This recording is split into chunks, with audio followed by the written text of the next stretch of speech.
Mesdames les responsables de la Confédération paysanne, je voulais revenir sur la question du libre-échange et singulièrement de la conclusion potentielle d'un accord avec le Mercosur qui est toujours sur les tablettes et qui est annoncé pour cet automne.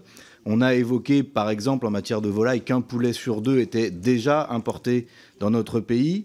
Le projet d'accord sur le Mercosur ressemble beaucoup à un accord d'exportation de véhicules produits en Allemagne en échange de produits alimentaires et agricoles importés du Mercosur. Pour notre part, nous considérons que c'est un mauvais projet qui va augmenter les gaz à effet de serre et pousser à un modèle agricole productiviste qui est contraire à tout ce que vous avez dit sur le climat, la prévention des épidémies, la rémunération des agriculteurs.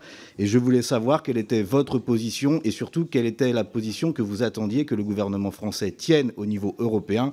Pour notre part, nous demandons qu'il s'y oppose purement et simplement, sans illusion sur les clauses miroirs.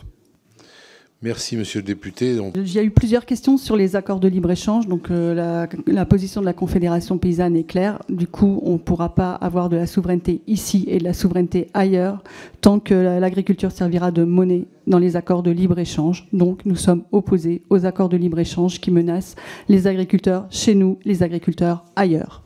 Les clauses miroirs ne permettent pas de protéger vraiment notre agriculture. Du coup, effectivement, on va peut-être pouvoir se protéger de concurrence déloyale sur l'utilisation de certains pesticides, par exemple. Mais par contre, ça n'a aucun effet sur le coût du travail. Ça n'a aucun effet sur les différences de potentiel de production d'une région à l'autre, qui donc sont des facteurs de concurrence entre nous. Donc voilà, opposés aux accords de libre-échange, et on demande à notre gouvernement de protéger l'agriculture en refusant de signer des accords de libre-échange.